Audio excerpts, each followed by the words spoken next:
how shall I put it? 20 and back? Yeah.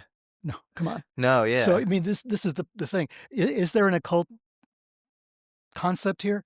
Obviously, I think I've shown through documentation the connection with the UFO phenomenon and the Kennedy assassination as an example.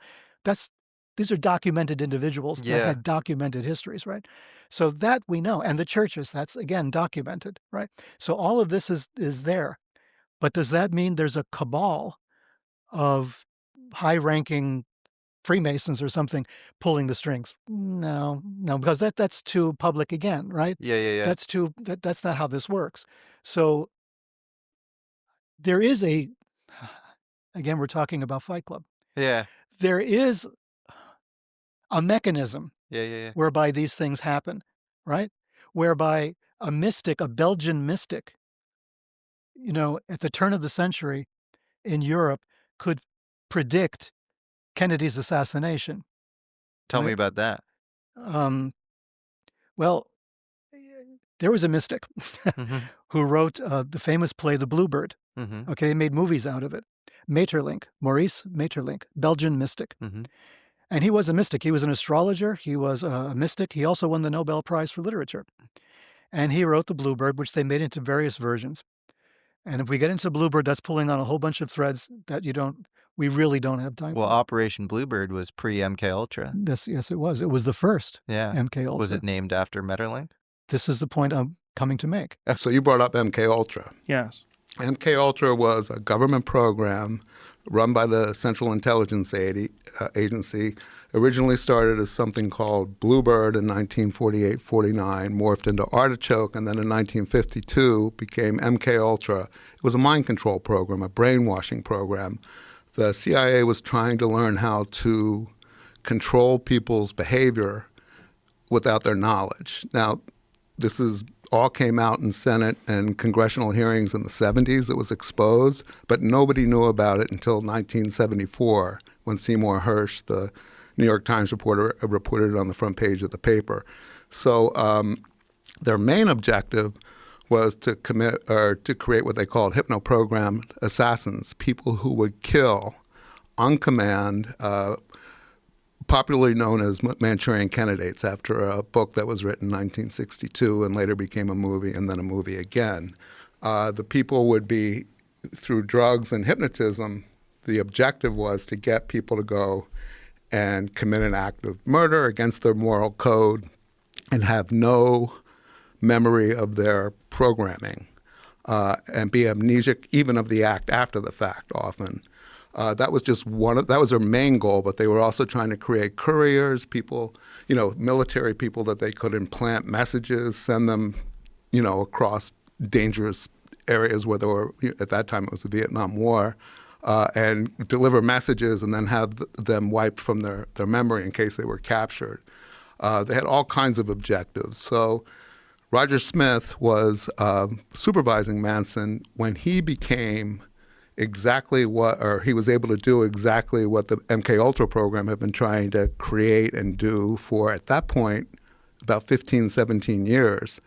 When it was all exposed in the 70s and there were these hearings, first the Rockefeller Commission hearings and the church hearings, and then finally Senators Ted Kennedy and Daniel Inouye held hearings. The CIA admitted that they had done this, but no one would say exactly what they did. All the records had been destroyed when the two people who ran it, Richard Helms, who had become the director of the CIA in the 60s, and Dr. Sidney Gotlieb, who was kind of the mad scientist who had supervised they had safe houses in San Francisco, New York, Los Angeles, where they would experiment on people that were lured into these apartments and houses that were either look like brothels or hippie communes or whatever.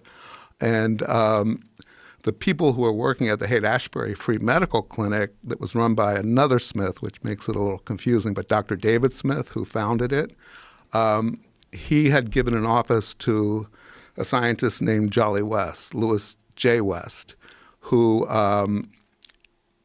was, when the hearings occurred in the 70s, identified as a top MKUltra researcher. He was an academic, come out of the military, had been at the Oklahoma University of Oklahoma, sorry, and then UCLA running the psychiatric divisions.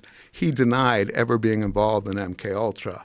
And this was one of the moments, I think it was 2001, when, things really kind of shook the course of my reporting, was I learned that West had been at the same place that Manson was in the Haight in the summer that Manson became exactly what the CIA was trying to create.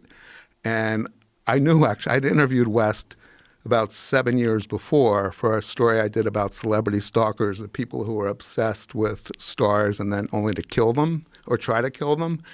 And he was an expert in violence, hypnotism, brainwashing, and he was the chair of the psychiatry department at UCLA at that point. He was dead when his name came up in the Manson story, and there wasn't a lot of, I guess there was a lot of Google then, or a little bit, but when I did a little research, I found out that there had been these allegations that he'd been involved in MKUltra. He always denied it. He was never prosecuted, never even investigated. He went to his grave threatening to sue anybody that said he would have anything to do with this kind of a program. Again, through another long story, but I got access to his files, which had been left at UCLA, and they had never been processed when I called.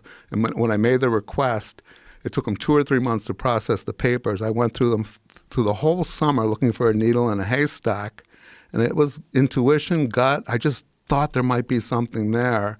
And sure enough, I eventually found it. It was correspondence between Jolly West and Sidney Gotlieb, the doctor that ran MKUltra, beginning in 1953, about conducting experiments on people without their knowledge to get them to have amnesia of the acts after they were programmed, and everything that he had been accused of and denied, he did. Not only did he do it, he created the blueprint for the whole program with Gottlieb.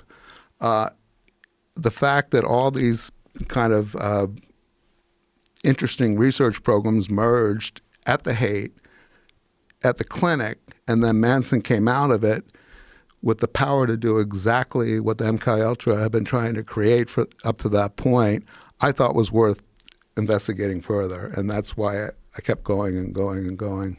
They did a lot of crazy shit back then. Are you aware of Operation Midnight Climax?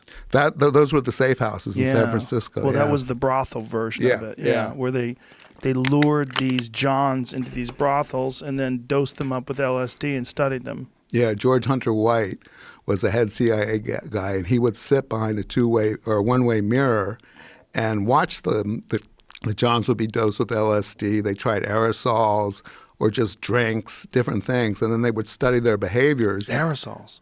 Yeah, aerosol sprays. Really? Yeah. But that would get the prostitutes too then, no? No, the prostitutes would get them in there, and then they go to the bathroom or something, or to be in the bathroom. Yeah. Oh, and again, the problem is the records are so scant because Helms ordered Gottlieb to destroy all the records in 1973 when the two men left the agency.